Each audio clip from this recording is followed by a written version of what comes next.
Welcome back to the Two Pointers Podcast. I'm Trevor Everett, and we are joined today, as always, Midseason Awards with Grayson Hill.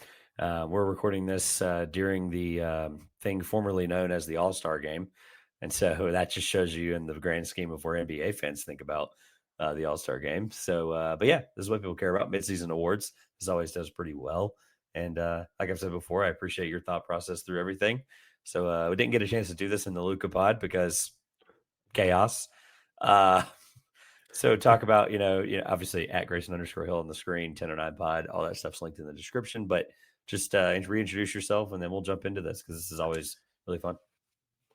I've lost track of my appearances through this, but this has been one of the ones I've come back for on a recurring basis. So this is once again Grayson Hill from last year and possibly even the year before that, Midseason Awards. So if you're part of the reason why these do well, I appreciate it. And thanks for coming back. But always good to sit down with Trevor. It is the All-Star break, which we just talked about it off camera, but stats don't change during the All-Star breaks. And we do prep. We have to do it once, which is really, really nice. And we're actually doing this in the middle of the, trio of NBA All-Star games. Shea dropped 12 points in the opener, so maybe he'll get 2 MVPs this year. But I say that having no clue how the rest of this goes for the next hour or so. So if that ages poorly, then, it's a guess. But hopefully the takes we've got throughout this will not age too poorly. We call it Midseason Awards. They're actually 50 games in of an 82-game slate, roughly. So it's not quite the halfway point. So it's, less time for our takes to age like milk, which is never a bad thing. So it is. There's like just no point in doing this sooner. Like there just isn't. Like no, because you prep and then somebody has 50 and then it's always tricky to do it as stats are changing. But since late last week and into early this week, stats won't change. So this is, I think, the best time to do it. It just like they can do this in January. I know football's still going on. Like that's the idea. Is like, okay, the Super Bowl's over. What are they going to do when the Super Bowl, when they add the 19th week and then they make it the always falling on President's Day, where everyone gets the holiday off or whatever? Like they're screwed. Like it's just no one actually. I'm only going to Indianapolis in a couple of years because it's in Indianapolis. That is literally the single reason I'm going, and so I hope at least that's the goal. Just for context, we got to jump into the awards too, but like. I get this whole round robin tournament type the deal, but let me just read you Shaq's versus Candace's team right now. I have paused it. Dame, Steph, Harden, Tatum, Durant. That is Shaq's quote OGs is the team name. This is Candace's team, Rising Stars. Stephon Castle will be guarding Damian Lillard. Keontae George will be guarding Stephen Curry. Dalton Knecht will be guarding James Harden. Jalen Wells, who we'll talk about tonight, I promise, because I will be talking about him. Jason Tatum and Zach Edey will be guarding Kevin Durant. Guess which team's minus 400? I mean, it's just 40-0. Like this is stupid. This is so dumb. Right. I don't like it. I miss the old maybe it's just nostalgia, maybe it's vintage footage. I just miss the old the Kobe dunking in the All-Star game. Like I just miss all the fun stuff. I get the competitiveness basically has plummeted since 2010 is really when I remember it being less competitive. But it is what it is. We're going to talk about guys that are competitive on the basketball court in regular NBA games, and that's probably even debatable as well. Let's start from the top. We'll go MVP, Defensive Player of the Year, Sixth Man of the Year, Rookie of the Year, Most Improved Player, Coach of the Year, which is a really fun one this year, I think. Clutch Player of the Year, stupid. We'll talk about it later. All NBA First Team, All Rookie First Team. That was fun. All Defensive First Team, also pretty fun. And then we'll do finals teams and winner. We've reached that point where we can start being confident, chest out with the answers. All right, let's get MVP done because people are going to rapidly click off after the first 3 awards anyway. And so who is your MVP? It's Shai Gilgeous-Alexander. And so help me, if I have to do this from a soapbox another year, I will defect to Canada and join the pending war on the U.S. because I am so tired of Shai not getting the respect he deserves. Yes, he plays in a small market. No, Denver is not some massive metropolis. Jokic is the best player in the world. I'm not going to dispute that. Anyone that does, their reasoning is not sound. But as we've learned throughout LeBron James's career and the fact he does not have 20 MVPs, that is not what the award is. So this feels like the year of coronation for Shea, especially when yes, you could point to playoff results, etc. Know that it should not be considered in this award, and obviously it's not. So I think the narrative piece of this kind of gets warped a bit. Jokic a champion, Shea has not been to a conference finals, which fair, but we're only talking regular season here. So as the Thunder barrel towards 60 plus wins, the 1 seed, they're up 8.5 games in the West right now, which is nuts, considering how deep we thought that conference was going into the season. And he's the best player. He's going to win a scoring title. He's going to win 65 games at least, probably, the way they're looking. Weird loss on the way into the break, but that was the 5th game in 7 nights kind of deal. But they're starting to get some much warranted exposure on national television, which is great. That has not been a rare thing for the Thunder. That has been a rare thing for the Thunder, rather, in recent years, as Shea's ascension has kind of started, which, it's tough to kind of catch the eyes of the nation when you're on NBA TV or you're not, you're entrusting people to pay for League Pass and watch that way. So as he gets exposure on ESPN, TNT, etc., nights like tonight, All-Star game, I think it's going to help his case. Not that he needs any more help. Like I said, this is not a best player in the NBA award.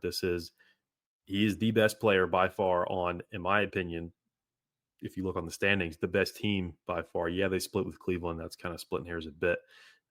Cleveland, it's more of a combined effort, if you will. But Shea is the catalyst behind. This is looking like one of the more special seasons in the history of Oklahoma City's franchise existence. So, which is a pretty big statement if you think back about 10, 15 years ago where this team was and who was on the team. But yeah, if not now, when? I'm kind of at that point. Last year, I get it was neck and neck. I don't think there was a wrong choice. We said that when we wrapped up the season and did those end of year awards. But at Shea's time is now. Jokic, I can't say it enough, is the best player on the planet. He is dragging that Denver team to possibly home court in the playoffs because his supporting cast has not been named very aptly so far this year. But, they got about 30 games left. They got some time. And I just don't think it's going to be enough of a push for Jokic to surpass Shea. So I'm hoping, as a very biased Thunder fan, if you ever heard me on here, I'm hoping this is the year for Shea. So I'm going to preface what I'm about to say with the way we frame these and do these midseason awards. It's that if the season ended today. So I like to always throw it out there because it's not to predict, like you said, I'll be at 30 games later. I know it's crazy, but a lot happens in the final 3 months. Like it just is. Like the way we think about these guys in 3 months is kind of a mirror. I mean, look at Boston 2 years ago. Yeah, like that team went from a 500 team to almost won a championship against Steph Curry. It's kind of insane. Mm-hmm. That being said, I obviously have Shea as well, and I'll tell you the reason I think it's a lock. It's a lock today on February 16th, and it's a lock in 2.5 months. Is he has the best player on the best team argument, which unfortunately wins out more than I think I'd like it to. I think there's just years, like you said, like LeBron, if we're being realistic, like we could do that in the offseason one time. I'm sure we could sit down and do all of these dumb hypotheticals. But like, if we just want to go with, okay, best player, best team, LeBron probably has 14 MVPs just off the top of my head. Something absurd. Yeah. Like it's dumb. Like it literally astronomical number, which is why the word doesn't, it's why there's people bias in it. You mentioned the playoff stuff. Like it's stuff that people think about and it clouds their judgment. I think that there should be some kind of litmus test if you are a voter, but that goes for all things AP poll included. He's played 53 out of 55 possible games. Like, let me just start with that. Yeah. And then let me start with his best production. He's up for the scoring title, 32.5, 5.1, 6.1. Like you were speaking from the heart, and as you should. I'm going to speak from the stat sheet because that's what Perfect. Is a huge chunk of how we should think about these awards because these guys are statistical anomalies at this point. 52, 35, 89 splits. He's the best player on the best team. He's also a top 5 defender in the NBA. That is completely understated. I'm just looking at basketball reference page stuff. Mm-hmm. And also too, like, just from a basketball standpoint, I like to always mention this because being around college basketball a lot the last few years, it's really changed the way I think about the NBA in not in a negative, not in a negative way, but in just a way I evaluate players and think about them in a grand scheme of things, and especially in a team concept. What I mean by that is, I think it's one of the laziest, oldest things. Even coaches in college will say this: like when this guy has the game in his hand, the palm of his hand, and he's in control, the whole game's in his, like that kind of old, verbiage. Shea's like one of the four best players in the league that when the ball is in his hand, the game is playing at his pace. That's it. Like they have full control and they have a stranglehold on the rest of the game. Like it just is what it is. And his speed has changed the direction. Again, none of this is like necessarily vying for an MVP, but when you're the most valuable player, which is best player on a championship team, the stats themselves are just like a bargaining chip for him at this point. Like, and that's not to discredit anybody right now, but like if you were to ask anybody on a street right now, other than like the argument about, like you said, like who's on TV, who's not, he's been the best player. He's been the face of the league Yeah. this year. He's been this Right. person that is just like at the forefront of everything that the NBA is doing. And all of those things combined in a big melting pot, it's the perfect case for an MVP we've had in a long time. It just is.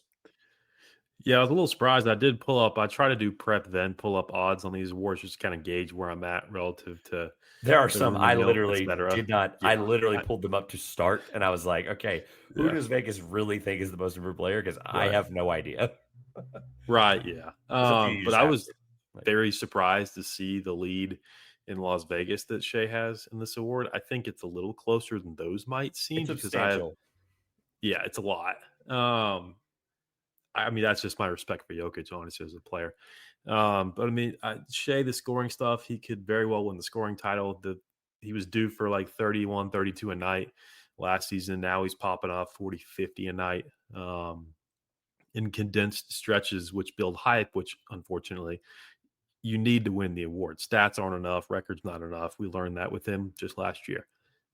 There's that third kind of piece of it where you've got to kind of capture the masses, whether that's NBA Twitter, whether that's Bill Simmons, KOC, whoever else. You kind of have to have your name come around the media circles as well to kind of really propel you momentum wise to win the award. And I think he's done that to say the least so far. Yeah, boy, did talking about KFC. Boy, did he have a take the other night. I'm just gonna. It was tough. Do you know what I'm referring to? I think. It's talking about how Mac McClung shouldn't have won it. It should have been Stephon Castle because his dunks Oh yeah, that were was. not just show pony stuff. I was like, oh god. I was like, it's bad. I mean, look, I say that I, I'm the same guy. I'm 0 for 2 last night on predictions. I just I figured had so Hero, many. but I mean, yeah. I had Dame or not Dame. Yeah, I had Dame for 3-peat. I didn't think Buddy Hield Hmm. was going to do that in the first round No, either. I didn't either. I was immediately, as soon as he did that, I was like, I'm done. Dame's not winning this. Like, No. it was fun, like, because there was so much going on. I was like flipping around, and I would like miss some of these guys shooting. Hmm. I was like, oh, and I missed the championship game. Oops. Well, there's other Yeah, things on 6 other channels, like the USA, Canada. Like, that was awesome. Yeah, let's just call it like MMA fight. That's basically what it was. yeah. Anyway, it's not what you're talking about. But my point being is there's so many things that these guys like have to like look, he's played 34 minutes this year. Like he's consistently playing less minutes on a better team. That's something even like He you can sits just see fourth a pickup. quarters. Yeah, all the But time. I think that does play a lot into it too. Like they've built Yeah. these leads where like I Hmm. mentioned the steals earlier too, 1.9 steals, one block a game. Hmm. I mean, almost a 4-to-1 assist turnover ratio. Like it's stupid. Like it's stupid to a way that like they would not be like they're a talented team, but they would in Hmm. no way be a team at the ceiling that they have, but with or without him at this point. Like people, you could say No. that about Tatum, you could say that about Jokic. Like you take the lazy answer is you take X, Y, and Z guy off a team, and like the Nuggets. Like I said last year, like if you took Jokic off the Nuggets, the way Jamal Murray was playing last year, he's been better Yeah. this year. I was like, if you take Jokic off this Denver team, like they're vying for a top 5 pick. Like it's that I think it's that big of a drop off. Like Tatum, they can miss Tatum for a month, and I think they'd probably still win 15 out of 30 games. Like it just Yeah. whatever. I'm just throwing out a number there, but my point being is it's just the blend of everything. Not trying to predict the award, but just blend of everything. I have him right now, and I have him in 3 months. Like, I'm just not. There's nothing else I can say about it. All right. I think we made a great case. I don't think there's really any other. I mean, like, look, you said Vegas has X, Y, and Z. If you have it pulled up and you want to mention other guys really quick, that's fine. But I think it's a gap. I do. It's I just the difference in like prices on these are it gets to the point you're like, okay, like Towns at 50-1. Is that even worth mentioning? Maybe. I mean, it's I mean, it gets I would maybe mention the top 4 below him for what deep it's in the worth. weeds. Yeah. Okay, yeah. Here, let me pull it back up. I'm just curious, like, because I know it's Jokic after that. It's probably It's Tatum. worthy names. It's Shea, Jokic, Giannis, Tatum, Wembanyama, Towns. Wow, when you And then mentioned that's Towns, it. I thought you were just being like, that's the fact that No, he's that far up the yeah. list is crazy. Is he over Brunson? Yeah, he is the last guy listed at 500-1. So, I mean, take that for what you will. That is interesting. We're going to talk about a handful of those guys anyway in the next couple of minutes anyway, but it is just interesting that, like, it's just, I didn't even, like, Giannis has had an incredible season, and I didn't even think about Giannis. Like I I know. wasn't even, like, thinking him in that yeah. vein. Now, granted, we don't have a vote, like a real vote, and, like, No. you have to do the 1 through 5 to, like, do the way they score everything. I get it. Like, it would be really, really difficult after 1. It would. Speaking of not speaking of something being difficult, this next award is not very difficult. I'll just start. Defensive Player of the Year. I have Victor Wembanyama, and I'm sorry, voter fatigue aside, over the next 15 years, if he's in the NBA and he's healthy, I would vote for him every single year, because I'll say the same thing I said last year, and then I'll step out of the way. And if you have 5 minutes or you have 50 seconds, I don't care, because I'm sure there's not a lot. It There's play. Like, let me just pull it up. He is averaging over 3 blocks a game. And yet there are still possessions where he comes down the floor where you can tell there are offenses that have to think about where he is at all times. He is altering shots in people's minds. Like, it is, I'm not even hyperbole with this. Like, I'm genuinely telling people to don't watch the ball. Watch like 4 defensive possessions and only watch him, and only watch the way the offense reacts to him. If he like goes to the weak side, watch the way the ball ends up on the other side immediately. It's insanity. It has to. Yeah. He's one of the best players on defense I've ever seen in 25 years, 26 years almost.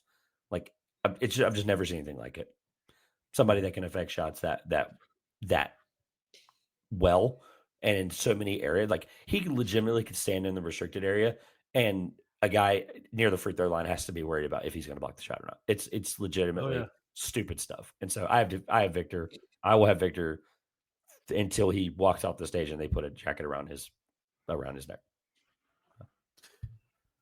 Yeah, we may have to start skipping this award because it's Victor. It's so dumb. It's so stupid. If he plays whatever number of games is required of him, it's done. If you check on FanDuel, if you bet $100 on him right now, you will take home $4.17. It's that bad. He is minus 2,400. And by the way, I did not prepare any advanced stats of any kind because I don't think they're necessary. I don't think it's needed. No, if you watch the games he's in, you would be thinking the same thing. Like, or just watch an offense work against him and not against him, and try and see if they're any way similar, because they're not. Yeah, he's an alien. There's really no other word. He is an alien, and he is all impacting, all affecting, all disrupting everything. If there was a stat like a hockey assist kind of thing on a block, like he forced a bad shot clear across the court, he would lead the NBA in that, and it wouldn't be close. We just can't even quite quantify it because teams are so scared of him. He would have 7 blocks a game if they wanted to run their normal offense, but they just can't. So there's not much you can do against him defensively. And it's been incredible to watch in year 2. I mean, it's crazy to think how young he is and how much longer he has in the league, and hopefully it's decades. But yeah, we're gonna have to redefine voter fatigue with this award, because again, it's going to shape how we vote for things. It really is. If he qualifies, I think he will win, unless I just can't fathom a scenario where he doesn't win this award. I think his literal floor as a player the rest of his career is a finalist. I don't think it gets any lower than that. if there's a year where someone else is doing spectacular things and they're like, all right, it's been Wembanyama for 7 straight years. Let's relax. That'd be Like, the only scenario I see. is it far-fetched to think that, like, the Defensive Player of the Year award alone could get him in the Hall of Fame? Like, no matter They what might his split offensive. it between bigs and guards based on this. They really might. Like, they may have to. People are gonna think people are gonna think this is all hyperbole. Like, it's Come not. back to this in 2030 and he still win. I mean, it's just 2035. Doesn't matter. It's I mean, ridiculous. I Dyson Daniels and Lou Dort and Shea are going to be screaming at the mountaintop to have some other separate award What's from crazy about Daniels Wembanyama. too is if Victor Wembanyama didn't exist, Dyson Daniels is the clear-cut favorite. Like, that's how great Oh he's yeah, been on yeah. the ball this year. Like, I sat there and I put my all defensive team together. Spoiler, they're both on it. Yeah. And the list started after those two. I was like, okay, Mhm. but like, let me like Victor got better in the block department. I know it's 0.2 blocks Yes. better, but he's closer to 4 now than he was last year. He won the block champion. He won the block title last year and still Mhm. didn't win the award, which I know there's a lot. Rudy Gobert, the whole thing. We'll talk about him Yeah, later. yeah. I've got something on him later, and he's not fouling either. Like his the way he No. fouls is going to go down. Like he went up 0.1 fouls per game to 2.3. He's less than 3 fouls a He's in game. the game. Yeah. So it's not like he's being taken out of it, like you just said. Like there and like steals, 1.1 steals to 1.2 last year. Like Mhm. it just shows you again, without looking at anything advanced, he's getting better. And he's only the first. Think about how he understands. Now, granted, they've been grooming him, and he's been grooming himself for years on like just becoming a professional. Wait until he like really understands the game at like 26 Right. and As he 30. enters his prime. Yeah. I mean, this is Like his just the start. concepts, like everything he's doing is just a freak of nature who understands basketball at a very high level. And as those two things get better, it's only going to get better. Like obviously, we talk Yeah. about the hyperbole of like you mentioned, they might split up the award. Like they probably should. And when we start getting into the defensive player of the year versus like, okay, now we're not even talking about that award for him because the fatigue will come from the MVP award. Like it, Yeah. like this is going to get more and more dumb every year with him. And again, I am not like I've held a lot back with him in the last 2 years, but like I sat down and did not think in any way I was voting for anyone. Like it did not No. even remotely. And this is no disrespect to the 4 other guys we're going to talk about in a few, maybe 30 minutes or so for defensive player of the year. Like it is no disrespect to one of. I did not even. It did not even cross my mind. I wrote him down, wrote a few stats, and I moved on. It was that fast. So, Yeah. It was pretty quick. I digress. We have a bunch to get to. Sixth man of the year. I have Peyton Pritchard. I kind of wrote a couple of names down, whittled it down. I got to Nas Reed. I know he just had a triple double against OKC, so I do Fresh. watch. Should that have decided who got the award? No, I just think that Minnesota is a bit underrated. I know they've not. Are they going to go to the Western Conference Finals again? Probably not. Did they get worse with the Randall trade? Probably, but I think there's still something to be said.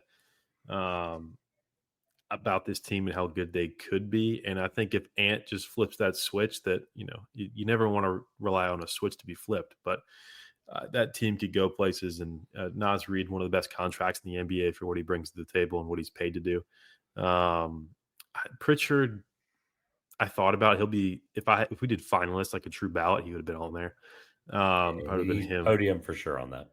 Nas, and probably Westbrook. Even though Westbrook's been pressed into starting because of injuries and other things. So it was tough to really consider him because it's crazy to think that starting NBA games is a knock for this award, but it is the 6-man award. So, yeah, I went Nas Reed. I figured you would probably have Pritchard. I figured to bring a little bit of a different answer here. But I just think Nas and what he's able to do night in, night out. And it's really a lot of the dirty work too. Pritchard will come in and, a lot of nights the Celtics are having a good night. He's in there playing 20, 25 minutes. But he's just grown so much as a player. That's not hard to imagine him winning this award. That's what I considered 'Cause though. Think about like they used him. I hate to say this because he was better than that, but they used him as a show pony when he made that buzzer beater in the finals. he Like was it the was like mop-up guy.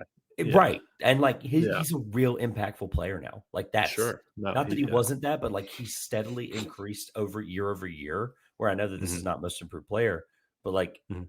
he was so impactful this year comparative to what he was last year that I got to Yeah. a point where I was like when they went in slumps, like this is the first time in a while where Tatum and Brown would struggle on the same night. Like they had it last year, but it was never. They were just so dominant that when they did, it was like we could turn a blind eye. And now Right. they go through stretches where Boston's not the number one team in the East dominantly anymore. And when they needed to win games, Peyton Pritchard's been the person to help them out. And by the way, Mhm. you're totally like Nas Reed is probably the real right answer. Let me just be completely upfront about that. He's incredible. And the fact that they don't just start him is just a testament to I that don't coaching get it staff. either. It's just Yeah. a testament to that coaching staff and how they want to just I think it just works really well with him off the bench. That's true. But Yeah. I was going to say this earlier, and I heard you finish. I'm glad I let you finish your point because it helped me frame that next thought that I just gave you. Um, Peyton Pritchard checks the one box that you mentioned about it's a penalty to start games versus not starting games. I said this Yeah. last year about Nas, right? So I feel like you're going to Right. love this. You know exactly where I'm going. Is Peyton Pritchard checks a very important box for me in this award. He has not started a single game, so that is Right. that Yeah. is a really fun. I look for that first. I put a pool, every year I put a pool together and I say, Mhm. okay, these 6 guys are probably realistic options. Okay, let's be real. There's only really 3. And then I go, okay, have any of them not started a game? I literally, it's the first thing I Right. check. Because then I could go, well, if it's close and I think my thought process out, I can go, well, Nas has started 8. Like if they were neck and neck like they were last year, I think it was Nas Sure. and I can't remember who was the second place guy. I'd have to look. Monk. Yes, that's what, Yeah. and I think it literally came down to Nas didn't. That's who I decided on. I was like, Nas Yeah, didn't and start Monk got a game. hurt with like 2 weeks left in the year, and I think missed that Right. last little bit of the season, so that didn't help either. But yeah. Yeah. But that's my point about Peyton. I didn't mean to cut you off Mhm. earlier, but I just No, no. it just shapes the way I think about guys because I like look, if Boston Mhm. needed him that enough, they were going to put him in. Same thing with Minnesota. So like you Right. kind of just have to go with Yeah, why did he start 8 games? I'm sure you could pick it apart. I'm sure 3 of the 6 were around the Randall trade time. So probably. Yeah. yeah, exactly. So sorry, anything else about Nas or anybody else you strongly considered? I mean, just Pritchard, a testament to his growth. He was literally the human embodiment of a white flag. He went in the game. They were up 18 with 3 minutes left, and you could go about your night because that was it. And now, to your point, he's kind of a stopgap between slumps. If 1 or 2 of their stars are in a funk, they can put him in with a certain combination of guys that Maz has ready, and that truly is a spark. Like that's not just a maintain our 17-point lead. It's like, hey, we were up 12, now we're up 4. We need a little something for like the last 2 minutes of a quarter, etc.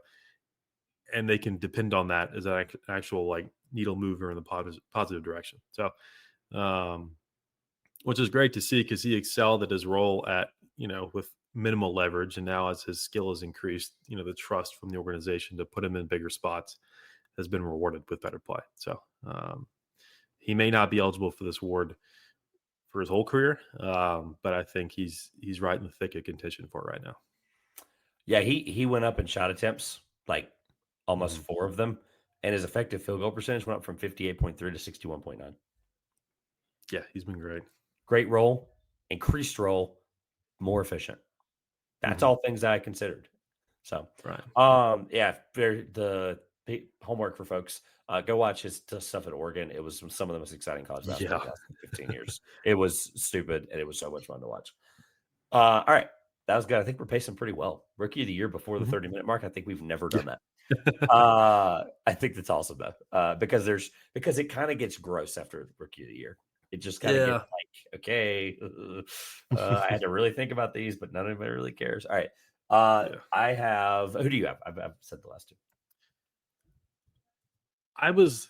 Put you on the spot because We can't project out because it would be you where. probably decided this an hour ago. That's the crazy part. Yeah, because in the spirit of how we do things, we don't project because I really think that Ware is going to take this home for Miami, and it's going to be a It's true. pinpoint of bright light at the end of the dark Jimmy Butler nonsense tunnel. But right now, just looking at stats and guys qualified to have played enough games and kind of roll, it's not who I could have guessed the team. It wouldn't have been this player. I think it's Jalen Wells right now. I think he's been Oh, okay. very, very good, leading rookies in scoring. And again, second round pick, and I give him a little bit of a bump here because he's a second round pick coming in same draft class, Zach Edey, who was not a second round pick and was the Who preseason was favorite playing to like win the this rookie of the award. year for about 10 weeks or 10, I 10 know. games. Like Yeah, that he was had. it was clear Yeah, cut for 10 games. I was like, oh my we all God, he's thought gonna that was it. Like Yeah. this is rookie of the year stops, and it has not changed hands to a different team, in my opinion. I've got Jalen Wells. I think he's again. I give a bump to guys that were not. He was drafted to play this role, but you come out of the second round of the draft, a different day entirely now, and you're putting up numbers that if you took away his player profile, we would assume Edie was putting up with ease. So I've been very, very impressed by him. Memphis is a great story this year. They'll be hosting playoff series. Whether they finish 2 or 3 in the West, it'll likely be one of those 2 spots, depending on how they shake out with Houston down the stretch. But I've been very, very impressed. He's somebody that I've caught myself watching Memphis on League Pass just to kind of see, him, Edie, Ja, that whole kind of group, Jaren Jackson Jr., who we'll potentially mention later on.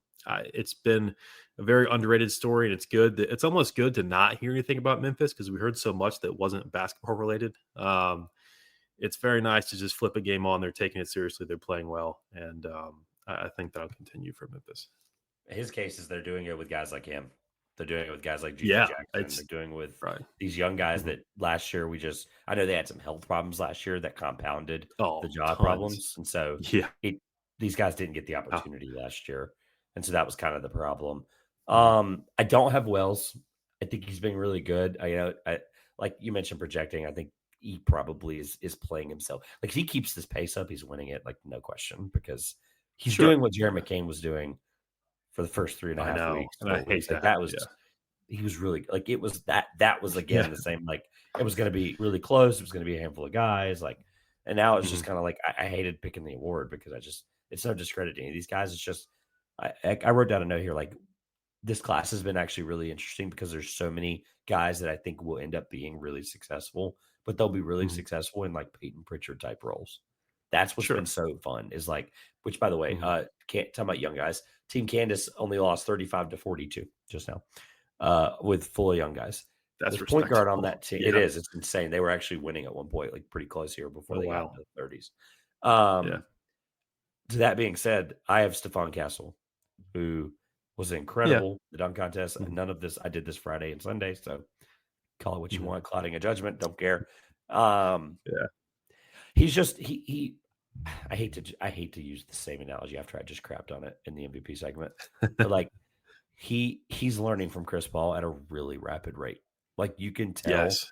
that like Yeah. he understands.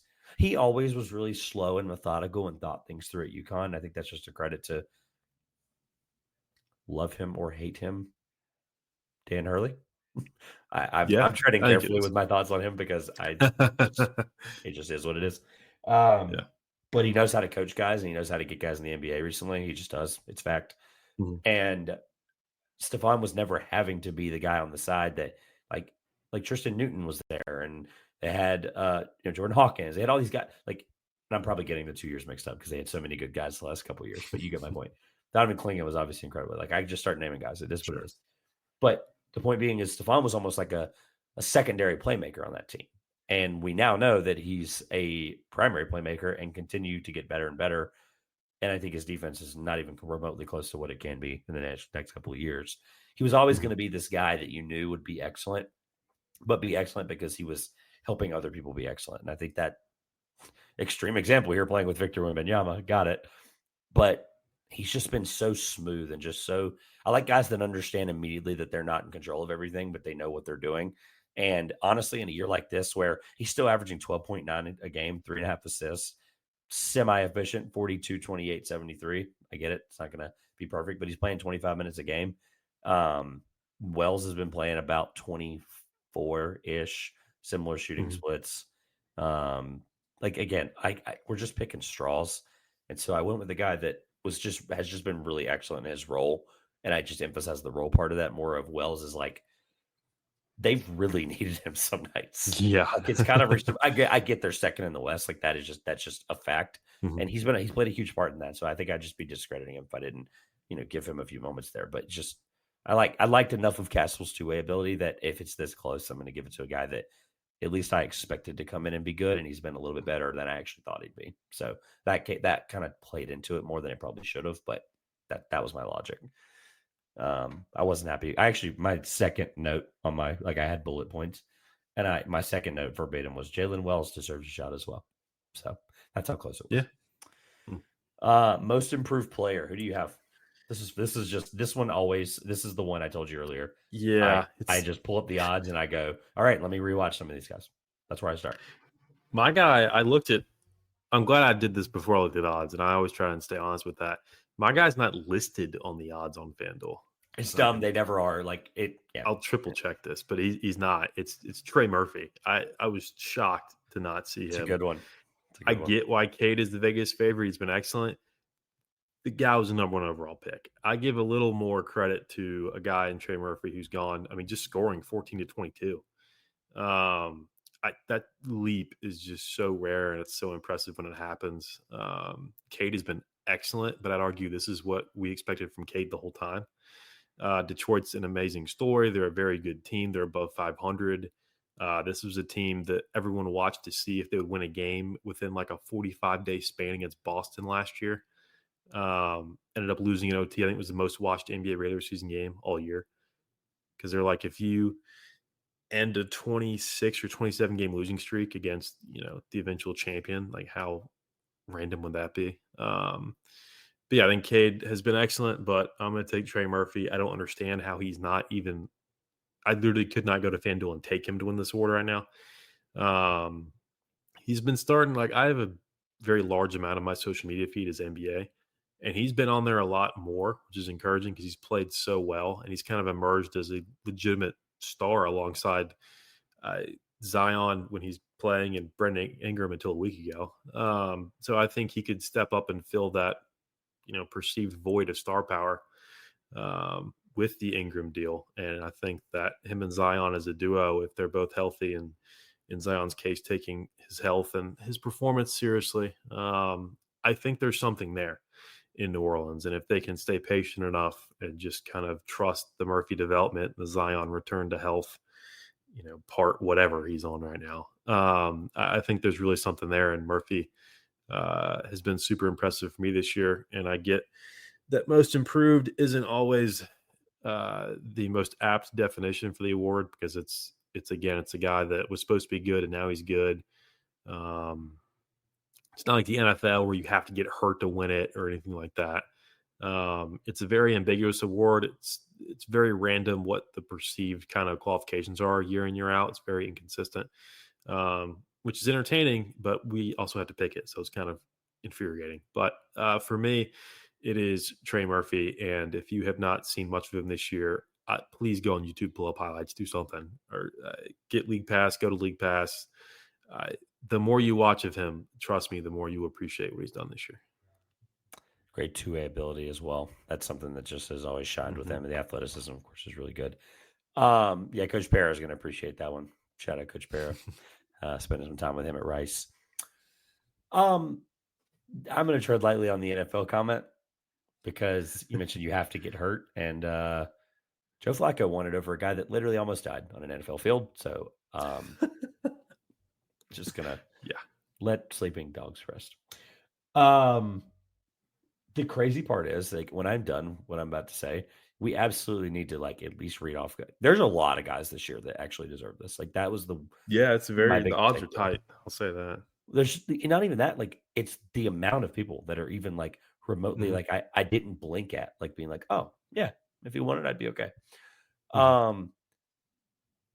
Mine, because of the randomness of this award and how stupid it really is, it's like the 1 year I can remember where I've actually been okay with a guy that's, second, third year kind of jump. I hate the first, second year. Let me just be abundantly clear. Yeah. It should never win, and I don't think it ever has.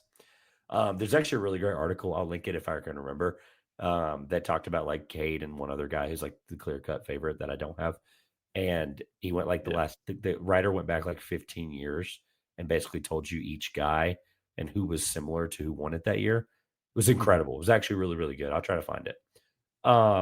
With that being said, I have a guy whose stats basically have not gotten better, but when you watch this guy play, it is night and day. This is one of the most improved players in the NBA, and their team success speaks for it. Evan Mobley's been the most improved player to Yeah. me. Like, it is literally, he's 3.5 points per game better, and all of his shooting splits are the same, and all of his rebounding splits and everything have gone down. Like, they've given him a bigger role, and he's been just as effective in that role, and then been more fluid and better efficient and just more across the board, more confident, I think was the word I was trying to reach out and fish for. He's just an incredible player now. Like, it's what we all expected from a guy who was a top 3 pick. And now, again, I'm going to talk about them a little bit more later, them as a team, but like, they haven't solved the Allen Mobley problem by any stretch of the imagination, No. but they sure as heck have figured it out more than anybody's done before with these two guys. And so when he's getting the ball, and especially that Boston game that we all think back to from a few weeks ago when they were both whatever, like they were both top of the East or whatever, they gave him the ball in the fourth quarter at the end of the game.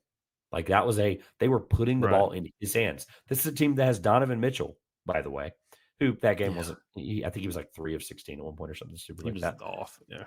But like, they won the game, and because of Evan Mobley's offense, they were feeding him the ball, albeit attacking a 40-year-old Al Horford. But he was taking the ball, he was facing up, he was shooting corner threes, like he was doing things that he wasn't doing 18 months ago. And it's all stuff just from, and I'm not going to articulate it, and I'm not going to do his ascension any justice in any form or fashion. But when you watch the Cavs play and you look at their record and you look at how they've kind of shaped themselves together, Evan Mobley's offense and his development is one of the biggest reasons. And oh, by the way, he's a guy that'll be strongly considered for the All-NBA defensive first team. So with that, all that being said, I think he's just been really incredible, and I think he's flourished in that role. So again, midseason, how I'd vote today, I probably stretched it a little bit on that one. I'd be honest. I mean, he went outside the board full ballot. I have him. Yeah. I mean, it's interesting. Yeah, if it's top 5 ballot, he's probably 4th, if I'm being honest. Like, if we're just really like shaking things up. But if I voted for him, I wouldn't feel bad about it. If I was the only, like, when the exposed takes or whatever sends out the ballots and they show who voted where, and like, oh, Mobley got 1 vote or whatever, and I was the one guy, I wouldn't care. I feel like I'd be vindicated in my choice. So no, I mean, there's a case, and you just did a pretty good job articulating it. It's funny to see, I would say 2 to 3 guys strongly considered for the award are 1 and 3 in the 21 draft. It just speaks to how little patience we have with guys sometimes. And Jalen Green, sandwiched between those 2 guys, is sitting second or third in the West right now. So, and he was not a superstar by any stretch of the imagination coming out either. So it's been really cool to see a couple years down the road, everybody's kind of cooled off a bit, kind of put some realistic expectations on these guys. And they've flourished, and the Cavs are excellent, tied for the best record in the NBA. Houston's going to host a playoff series. Detroit's looking like they could even play their way out of the play-in, which is unfathomable when you consider last year they won like 14 games. So, I mean, it is really cool to see. And this isn't year 1 to year 2 jump, which I agree you should never win this award. It's not the spirit of the award. It's not why you have it. But correct. I think that, overall, 2021 draft, having a hell of a year. Looking forward to continuing. And if, Cade favor at the moment, if he wins, no one's going to bat an eye. If Mobley continues this and Cleveland keeps racking up wins, I could easily see him winning this award. From the Vegas angle quickly, Norman Powell, second behind Cade in odds, followed by Hero, followed by Mobley, followed by – oh, absolutely. Norman Powell's been a great story. Yeah, absolutely. I mean, if you wonder why the Clippers have more than 25 wins, Norman Powell is your answer. Yep. Dyson Daniels made the cut odds-wise. Amen Thompson, Christian Brown, J-Dub, Wembanyama, which is just but whatever. He got better. I mean, he's 101 and should be. Max Christie, I don't think FanDuel realized he's not a Laker anymore, so he'll drop off of there. But that is the last guy listed. By the way, he's been really good. He has been good. I saw it coming, by the way. Lakers once. I hate I didn't say it like when we did the pod, but I knew Dallas fans were going to like talk themselves into Christie, knowing how important it was to the actual trade. Oh yeah, of course. What choice do you have? Yeah, man. Adding salt to a wound. My God. The point being, I cut you off in the middle of the list, and I apologize. But honestly, after like the 4th dude, it was like, all right, I get it. But that's the thing, like, all those guys you at least thought about. Like Victor, I thought Sure. about, even though it's a second year Yeah. guy. And there was one other second year guy you said, and I was like, who was it? It was like halfway up the list. It was actually Amen. Right. Oh, Amen yeah, yeah. actually like Amen. Yeah. I he's been incredible. Like he's been A to B, 1 to 2, Mhm. whatever, like however you want to talk about this award. He's been one of the guys I wouldn't like immediately shoot it down, even though I hate that part of the voting. No. I think you're Yeah. right though. I think it's the spirit of the award. I think you're correct on that part of it. Sure. All right. Let's hit a few kind of quickly here. Mhm. Coach of the year. I have obviously, I think Kenny Atkinson. I mean, literally a guy that Yeah. I've vouched for Yeah. multiple teams. A couple of pods that you were on, a couple of pods you weren't. Like I talked Mhm. about Kenny Atkinson back in the early days of me and Josh on here. I mentioned him for the Nets. I mentioned him for the Pacers, I think, at one point. Like I've I've been like in his corner on every job. Charlotte, I mentioned him for Charlotte. That's why we brought it up. I don't think it was Well, Indiana. he It was was a Charlotte coach for 6 hours, was he not? I think so. Yeah, but like, Yeah. but I was pulling for him because like that's a guy that I think could Yeah. get the right Yeah. opportunity. And I'm not just going to sit here and take a victory lap. I'm not because he's got an incredible team he kind of inherited, right? But to Sure. maximize some of these guys, he's an offensive guru, and to maximize all the things I just said about Evan Mobley, which is why it's a great coincidence that these two awards are back to back. That's Right. part of the reason they both got the nod. Mhm. He took a similar Cavs roster, first in the East, and then at least for now, you mentioned earlier, they figured out the Mobley Allen thing. There's at least times on the floor in the fourth quarter, in the final 5 minutes, in a time that we call clutch. That's not a segue because you got to go still. I'm not segueing us right to clutch yet, but it's the next award. It's it's at least a moment in that 5 minutes where I don't feel like immediately I'm in a panic. I'm not even a Cavs fan. I'm just saying from like a viewership at home taking notes for a podcast. I'm not immediately in a panic when those two guys are on the floor anymore at that time. So that alone is a big enough push for me to just take the record aside and go, yeah, you know what? They same team, but he's got him utilized in such a better manner that I think it's just I mean, the record at that point is just a bargaining chip. So Yeah, I've got Kenny too. I mean, you I mentioned figured last so. year for the Cavs, which is, it is this season, but he wasn't coached last season. They were a 4 seed, got pushed to 7 games by a young upstart, very much overachieving Magic team. And I don't think there's a person alive that would tell you that this Cavs team isn't just purely better than last year. Similar roster, like you alluded to, some kind of ancillary pieces moved around, like every NBA roster has year to year. But the Mobley ascension, I don't think is an accident. I don't think that's just Kenny Atkinson standing there. I really think he's put his basketball mind to the Mobley Allen, you can call it problem. They're two excellent players, but when they're on the court at the same time, just something was never quite there. It's why the Cavs were a 4 seed last year. It's why they weren't going further in the East than they did. And I think now that that's been solved to an extent, it's the NBA. You think you have something fixed, wait 2 weeks, somebody will do something, tweak something here or there, and they'll figure it out. But I mean, that Cavs team is just so good, and I think Atkinson deserves credit. Yes, he inherited a 4 seed. That's a pretty good team. That's about as good a team as you'll have that needs a new coach, whether they actually do or not. If they're on their coaching market and they're a 4 seed, clearly there's something there. You don't necessarily have to build it from the bottom up. I considered Ime Udoka just because you look year to year. Houston has been great this year. A lot of young pieces starting to come together. Not hearing about them off the court. I know Ime had his own dealings with that, and he was out of Boston for reasons not related to basketball. But just playing into the story narrative a little bit with Houston. I mean, this was not a team taken seriously last year.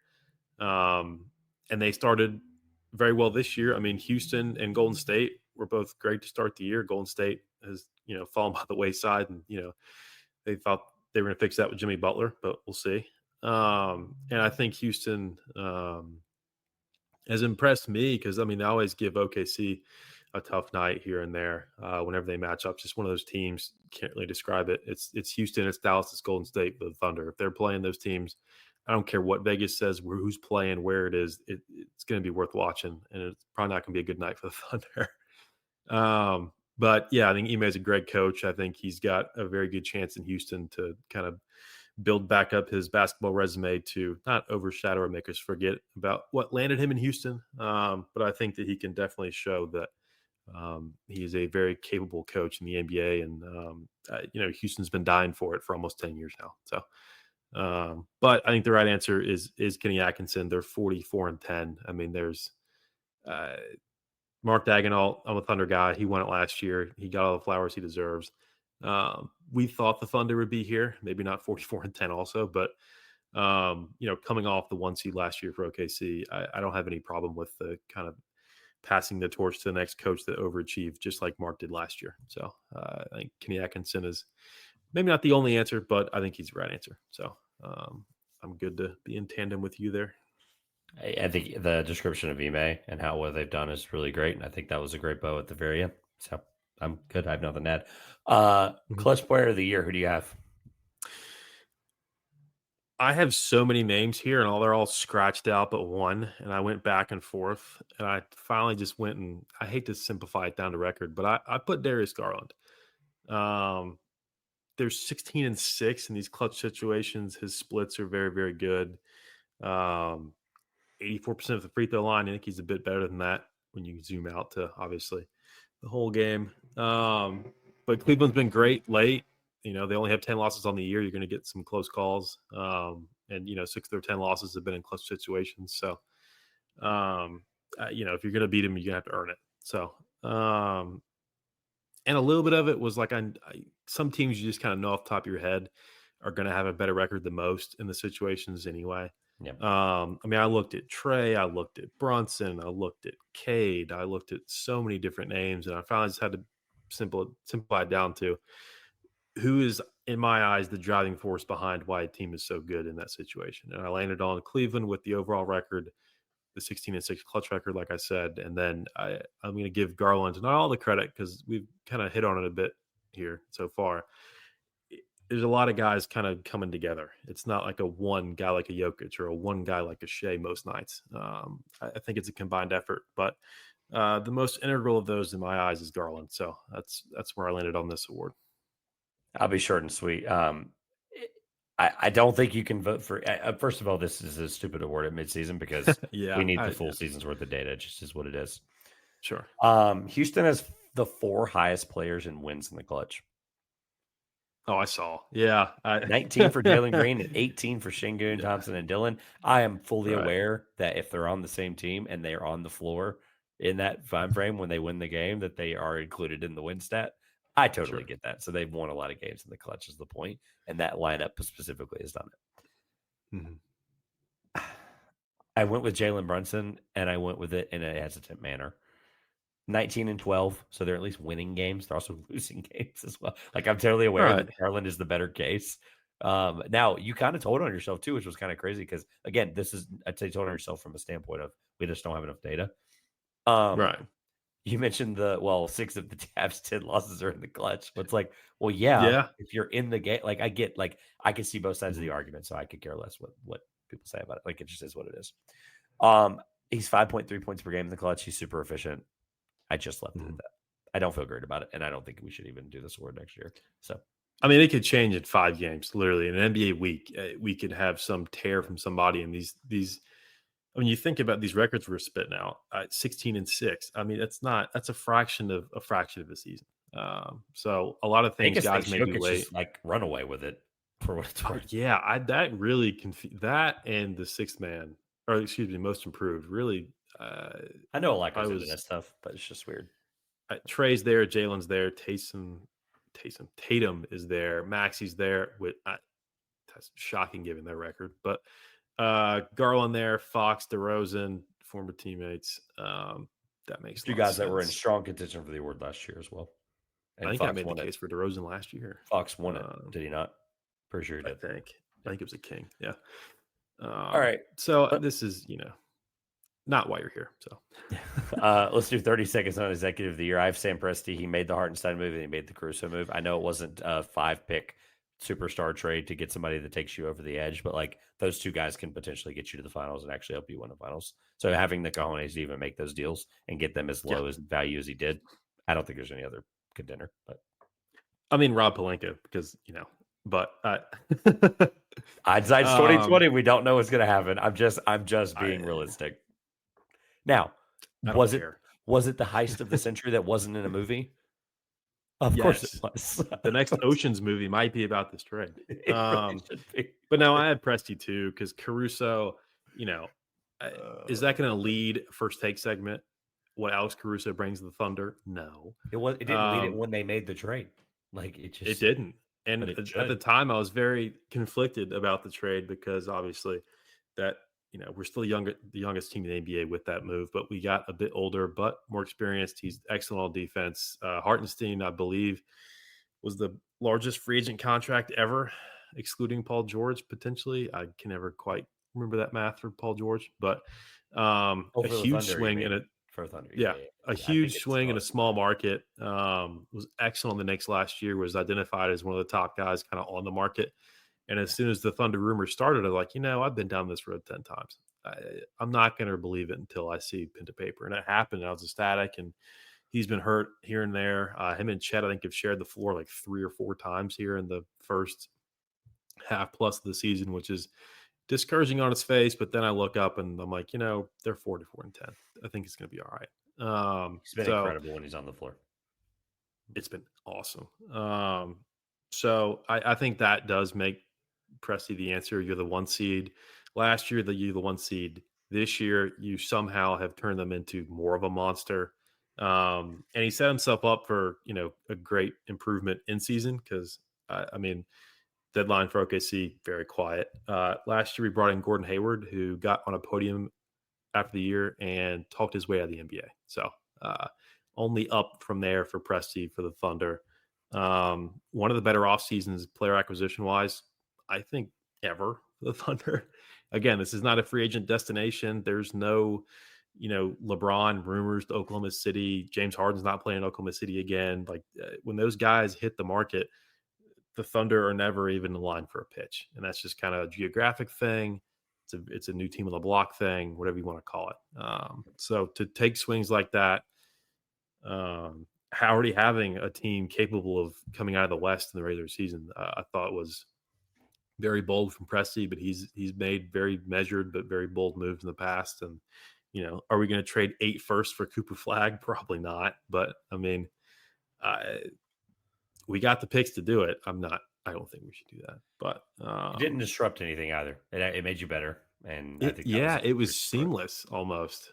And I know Chet missed the lion's share of the first half with the hip, which I'm very glad to see him back when he did. Because when I watched it at the time, I thought that might have been another year ender. So, Yep. um, yeah, I mean, this team has been incredible to watch. I feel very spoiled to have another title window. I, you know, almost not even a decade from the last one. It's very hard to line up two in a generation, let alone two in a decade. So, all the credit Presti's already gotten, all the credit he will get going forward. I think lands him as my choice for exec of the year as well, All right. which he's never won somehow. Like what? Yeah, I mean, because it's either getting rid of guys and then bringing a bunch of picks in, and you can't quantify Yeah, picks to executive of the year, I'm sure, but you yeah, should. All right, getting close to the century mark here, so let's do all NBA first team, and then we'll rapid fire rookie and defensive teams. I'll do it like this: we probably have 3 together at minimum. sure, yeah. Knowing the 2 of us, we probably have 5 for 5. Actually, I take that back. I know we're 4 for 5. Well, I think I revealed by accident pre-show that Yeah, we you did were. say something, and I was like, "Oh, that's right." So I'll Yeah, just run through mine, and then we can just go off the disagreements at first. okay. Uh, in no particular order, remember, because I mean, there's a Doesn't game matter minimum anymore. Yeah. now. Yep, there's no, but it kind of worked out a little bit for me. I Hmm. have Mitchell, Donovan, that is, Shea, Anthony Edwards, Giannis, and Jokic. I mean, yeah, Shea Jokic Giannis is That was the barometer. Like, that's okay, the we're three. here. Yeah. We go from there. Yeah. So who's the other 2? I've got Edwards Oh, good. begrudgingly All right. Yes. Let's because see. he pump faked the All-Star game. Yeah. So stupid. LeBron did it too, but LeBron did it just yesterday. I That's the funniest part about it. yeah, I don't know. Norm Powell, of all the guys that haven't deserved the injury bump up, that would have been cool to see. But regardless, my fifth guy was Towns. I think he's been that good, that impactful for the Knicks. Is he going to be? No. But here on the quietest soapbox in the world with no actual vote, like why not? Um, I gave you most improved player. You literally can't bet on right now. So whatever the beaten path is, I'm not always going to be down it. I don't think Mobley was on your list either of the Vegas guys. I don't think he was I he? don't think so. Actually, no, he That's what was, makes that but award so whatever. whatever. Yeah. It makes the word more fun. Um, but yeah, I mean, I think Towns has in other instances in his career kind of shied away, wilted from pressure, and the Minnesota tenure was just fraught with what ifs and coulds and shoulds. And you went to New York, a pressure cooker, the most intense market outside of the Lakers in the NBA. From a media standpoint, from an expectations standpoint, like if you don't play well, Spike Lee is going to scream at you the entire game. And he has blossomed, I think. This is one of the better seasons he's ever had.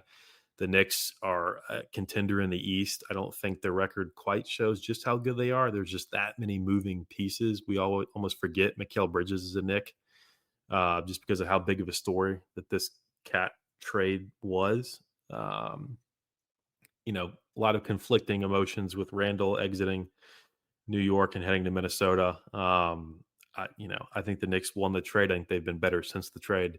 So however you want to look at it, and I think what makes the Knicks better since the trade, it's the emergence of Towns, and it feels weird saying emergence, but it's just a more consistent version of what we've always thought he could be. It's Brunson's team. I don't think that's going to necessarily change, but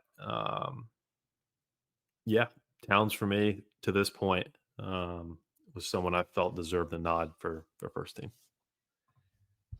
Just for fun, last year, I had Shea, Luca, Giannis, Tatum, and Jokic. Yeah, Quickly on Mitchell, it's not just best player, best team. When sure. he is on it from a scoring perspective, there's Not much you can do. there's like three guys in the league right now that just can completely get microwaved like that, like at the all-star level, at the first team NBA level.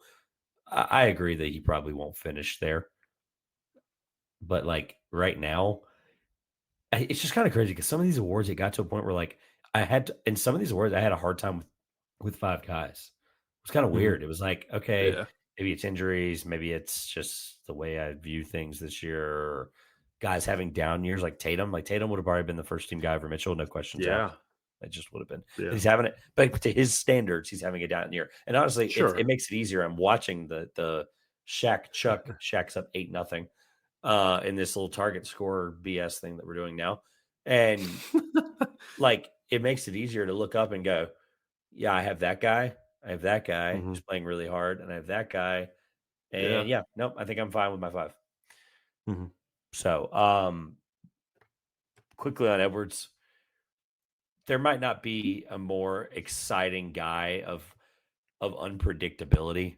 And what I mean by that is there's like 3 plays in a row where I have no idea how he's going to score the ball, and he does. And like his 3-point volume now is like at an incredibly high rate, and it's going in at a really high rate too. And so that was kind of the holdback for me for him was like, is he ever going to be an NBA elite 3-point shooter? And it's starting to go in that direction. And I'm not making great cases for these guys. I fully am aware of that. The other 3 guys don't need an argument, and I see the cat argument. I do, because at that point you have 2 guards, 2 bigs, and a forward. If you want to consider cat a Yeah. 5, sure. Like I Yeah. don't care. It doesn't matter anymore. Um, I just think Mitchell and Edwards, I think those 2 guys alone, we didn't disagree on Edwards, but those are the 2 guys people are going to look at and go, yeah, I can Sure. disagree with those 2 pretty quickly. Um, but if you want to go down the list of guys that, for arguments of seasons comparative to recent, I think those 2 guys actually really deserve it. I think Towns is the next guy. And after that, that's why we have an All NBA second team and not 2 first teams. So Right. Yeah. I went with Mitchell again. I don't feel 100% great about it, but I think he's just been dominant enough that he's been good enough that they obviously are a good team. And obviously we mentioned Atkinson earlier and stuff as he literally just nails it. Oh, he missed the 3. Never mind. It would have been a great timing on my part, but he's just been so engaged and he's been so locked in on both ends that I just think it's worth giving him. Again, I know I've given him the worst argument in the last 4 minutes, but he's been really, really good. So, all right, that actually went faster than I thought it would. Because again, there's like 6 guys. I'm just looking at like guys I voted for last year for second and third team. You know what? Let's do that really quick. I'll just go off of who I had last year, just for barometer's sake. You mentioned Towns, right? And then I'll get through these guys. And if there's anybody I left off, then you let me know. Second team last year, the way I'm asking this is just stop me when there's a guy that you strongly considered or would put on the first team, no doubt. Halliburton, Brunson. Yeah. You have a teammate, so you'd at least think about it, right? I mean, right. Yeah.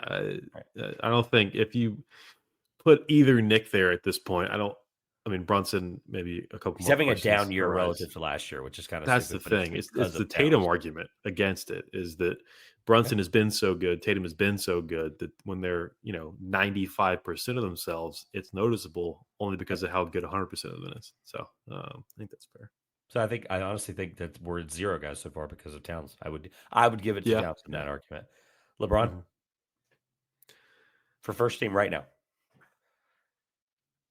I would love to. It's just I couldn't. Yeah. All right. Anthony Davis. Pre-trade. Pre-trade. He's been really good pre-trade, right? I mean, first team All-NBA good? No. No. Probably not, right? Yeah. No. This is my point. I'm doing this on purpose. Joel Embiid. Steph Curry.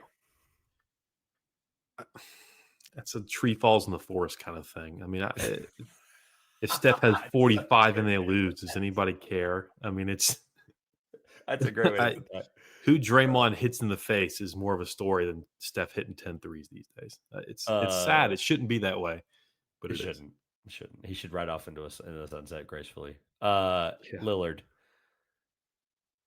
No. Booker. No,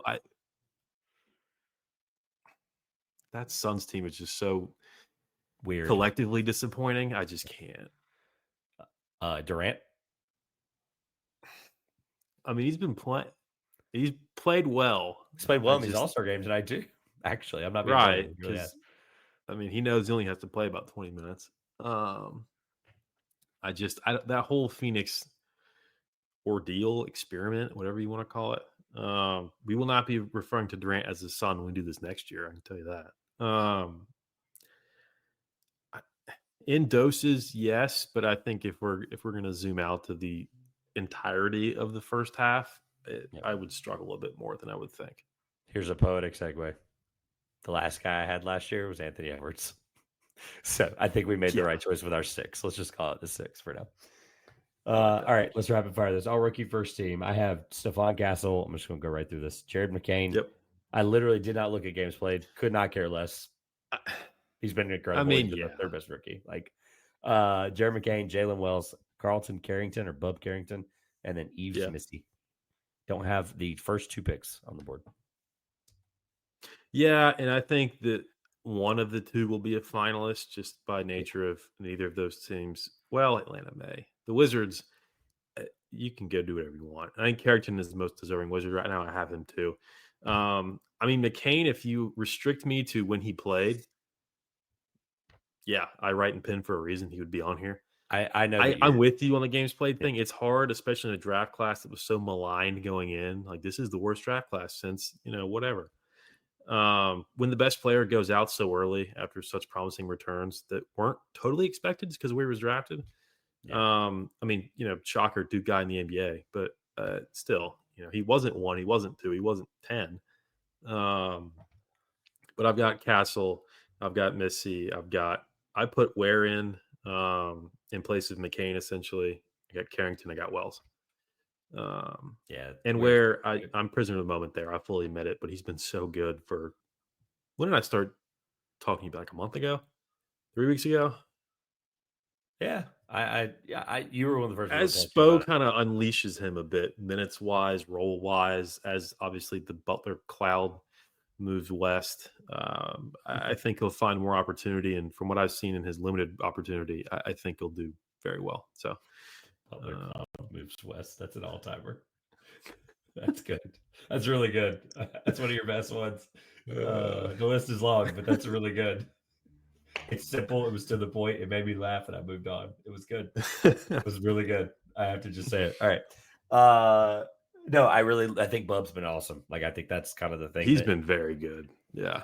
like, all these guys, by the way, efficiently are horrid. Like, it is not like all Oh, of these guys yeah. are in the garbage when it comes to efficiency. But who Yeah. cares?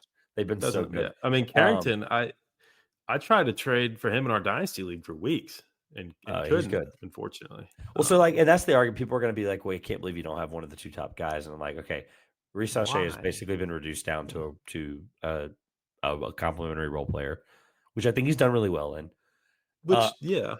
the amount of SAR shots from three on one leg from 29 feet with Ugh. 24 seconds left on the shot clock, 22 seconds left on the shot clock is absolutely disgusting. And that alone was worth it not putting him here.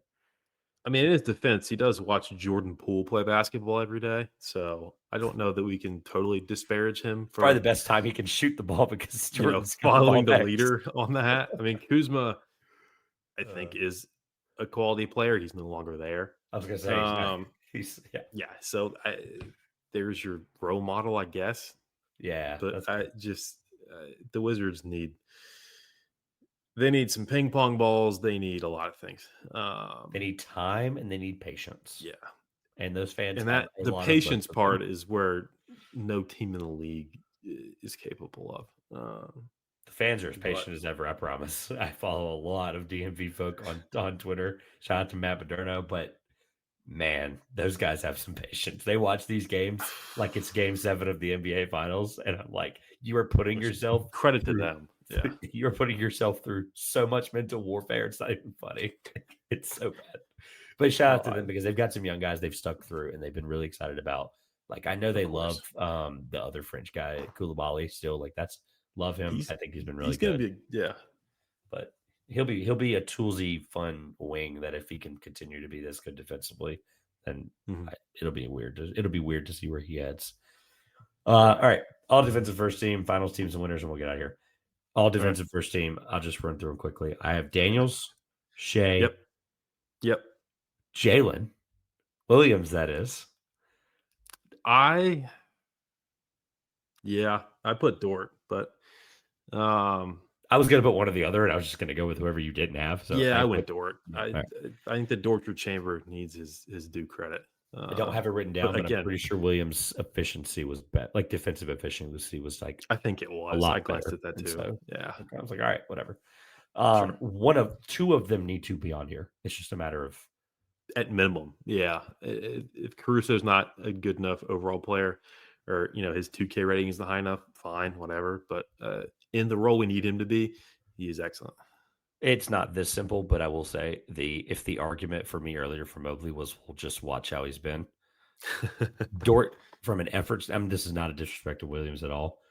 hmm When you watch him, sometimes you can like tell that he just does so much offensively. There's some defensive possessions that he's just like, I'm Well, done. Like, sure, right, but Dort doesn't do that. Like Dort is like 40 minutes, correct. feet dug Yeah, into the sand, and you're just not getting by yeah. me, which is fine.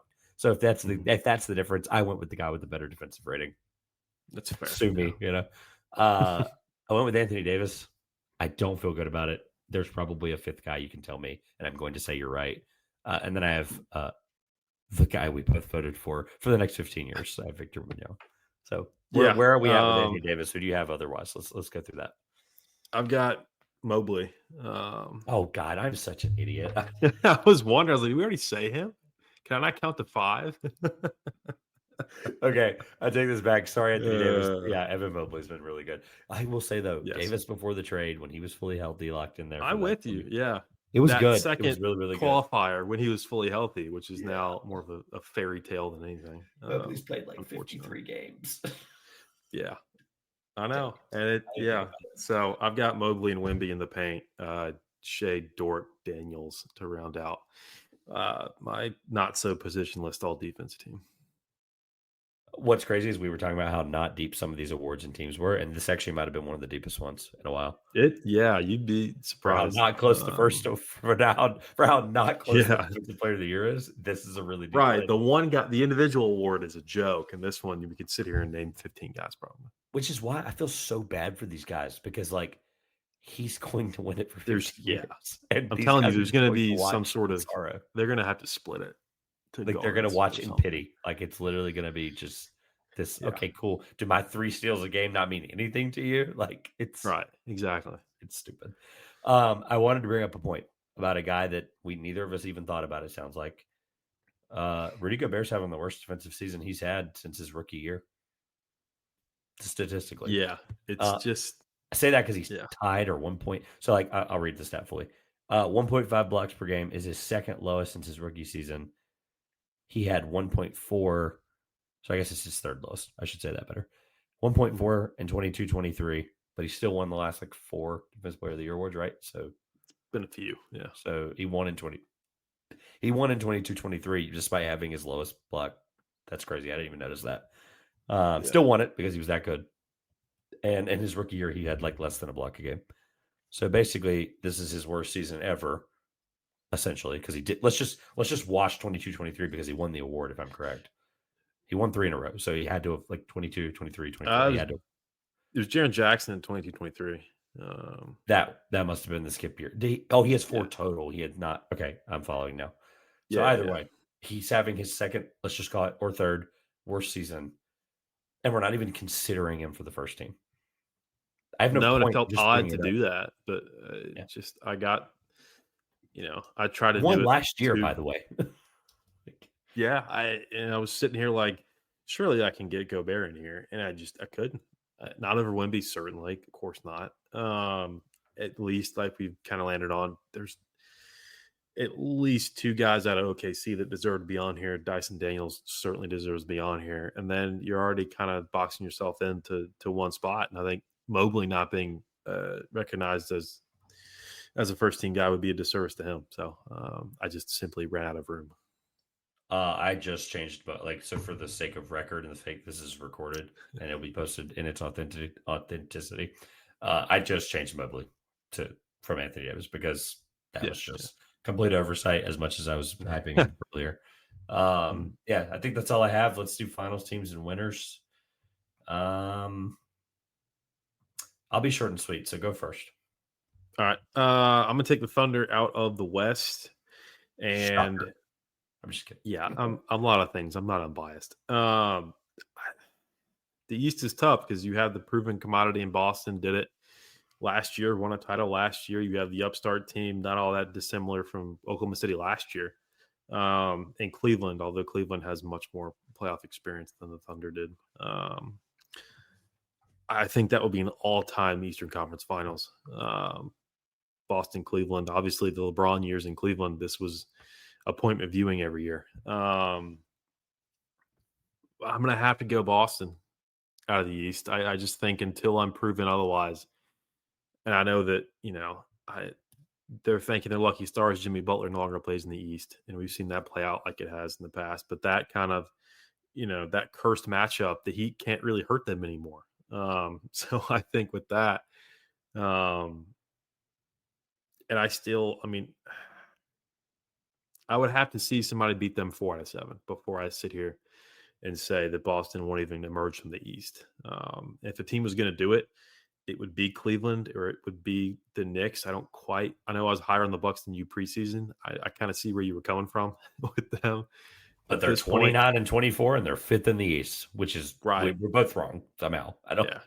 That's weird, They're right? right in the middle. They're not good enough to be a true contender, but they're not bottoming out in the play in. So um yeah, I think one of the trio of um Boston, Cleveland, Knicks comes out of the East, but I'm going to have to go Boston.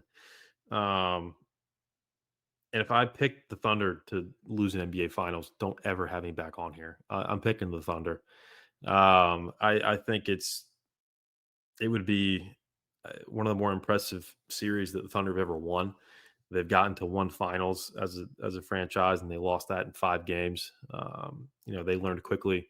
Game 1 does not mean as much as you think it does because they ran into LeBron chasing his, uh, first title, and they won Game 1, and then it was ugly after that.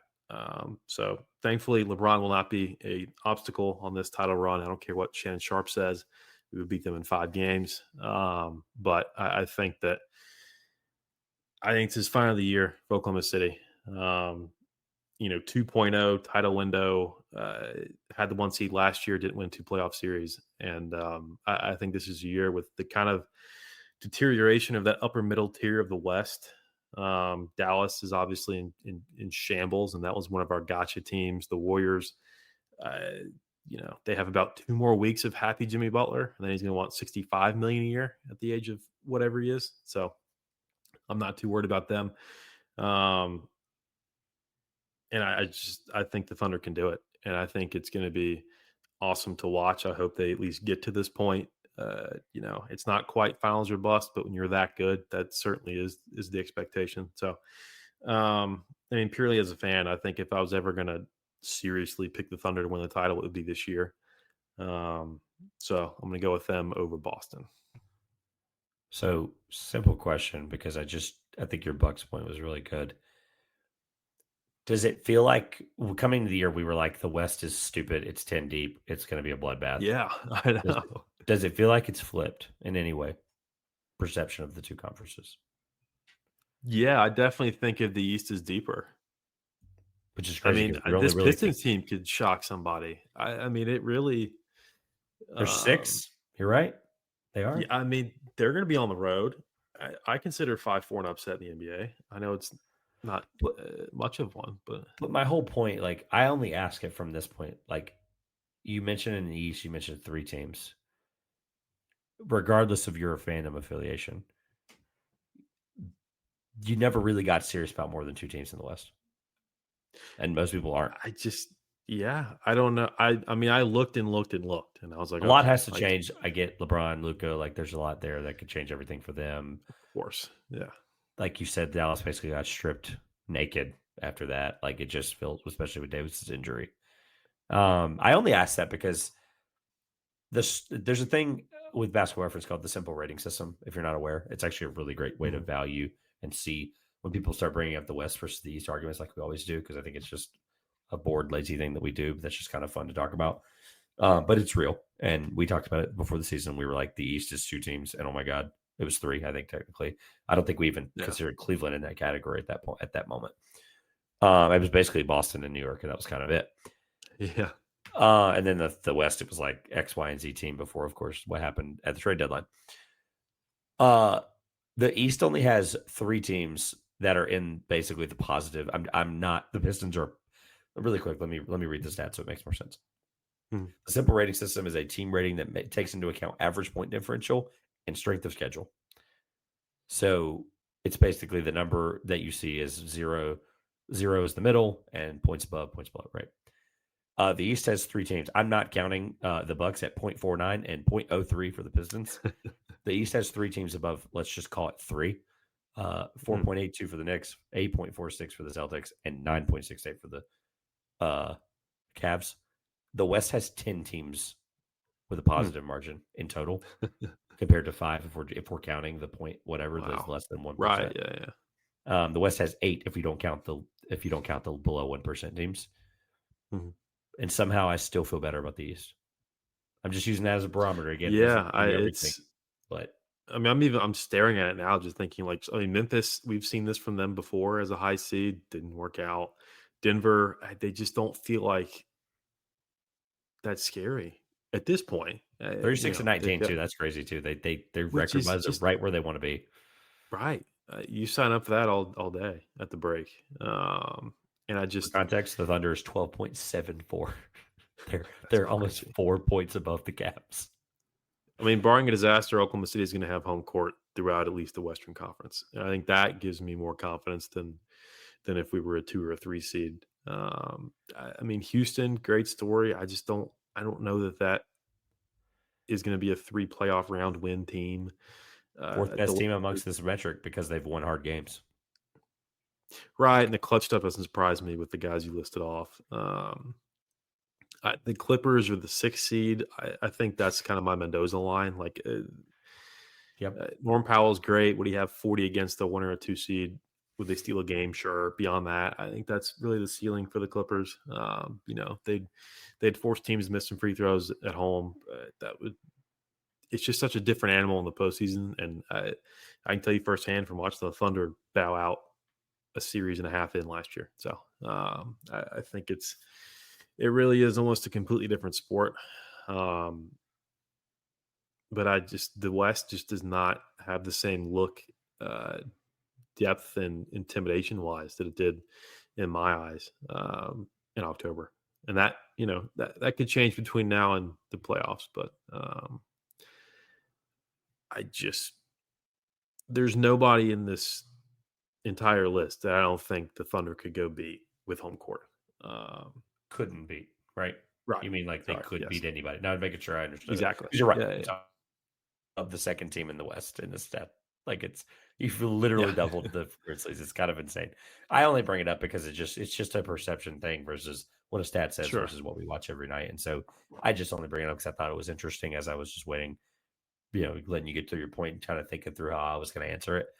And I still don't think I know who my East team is after all that time. I have the Thunder in the West. And I'm only going to go off the fact that I'm allowed to change this for the next 3 months. And eventually it's probably Boston. But the lows have been like unchampionship level lows for them. Bad. Yeah. That's the issue. Some of these like weekend games where I'll be flipping around and they're down to the Pelicans late or stuff like that. I get that they aren't taking it. Like they'll take it more seriously. Like it's just, Sure. I get there's a whole thing about that. But like, yeah. I'm going to pick Cleveland and I'm going to pick the Thunder. And it'll be probably one of the best finals. We might get 6 podcasts out of it. Yeah, finally. Exactly. We really might, because they're both 44-10. They're both the best 2 teams in any metric right now. Sure. And they're both eye test the 2 best teams in the league. I think at a minimum, I think we'll get at least one of the 2 in the finals. I don't think there's a way we're both miss. Like you said, Dallas was the gotcha team, and I just don't know if there is a gotcha team this year. At least not all the way to finals gotcha. I think it's one of the 5 teams we mentioned. And I'm not discrediting Memphis in any way. The 5 teams that make the finals are me or Cavs, Celtics, Knicks, Thunder, Nuggets. That's it. I draw the line. Yeah, no, I'm with you. I'd have to start stretching to get to other ones. So yeah. To finish the answer, I would also pick the Thunder because they would have the best team in the series, best player in the series. Excuse me. Right. Yeah. Yeah. We've been doing this a while. That was why I was like, wait, which? Well, I guess they would have the better team if they won, right? Isn't that kind of weird? All right, that was fun. Midseason war is always the best. Don't care how long it takes. You glad I didn't try to prep some stupid. Steph just took a half court shot and made it like a 3-pointer. This is stupid. He literally just blew it up from half court and made it to go up 26-15. I'm done here. Plug away. You guys got baseball, obviously. That was fun. Opening weekend for you guys. For those who don't know, Clemson. Basketball and baseball. Steph just took a second half court shot and missed it. This is stupid. He's so much fun to watch. You guys got Clemson baseball that won on opening day. Clemson basketball, I just voted, I believe, 11th in my poll. I'm finishing that as soon as we hang up. There we go. 11th. They've been incredible. And football, you just made the ACC championship, won the ACC championship. So, look, you guys are. It's amazing what winning will do to every other team when one team starts to win and everybody else starts to make a little money. It's crazy how sustained excellence. So, sorry, that was your segue to plug away. No, you're good. Yeah, me and my 2 college roommates do the 1009 podcast. Clemson baseball 2-1 on opening weekend. Always good to see. Our coach had to coach from a hotel room for the 2 wins because he got ejected from the super regional because the umpires were awful. But so we have the best hotel coach in the country, Brad Brownell. I wish he would coach from a hotel, but he keeps winning games, so I can't really disparage him too much.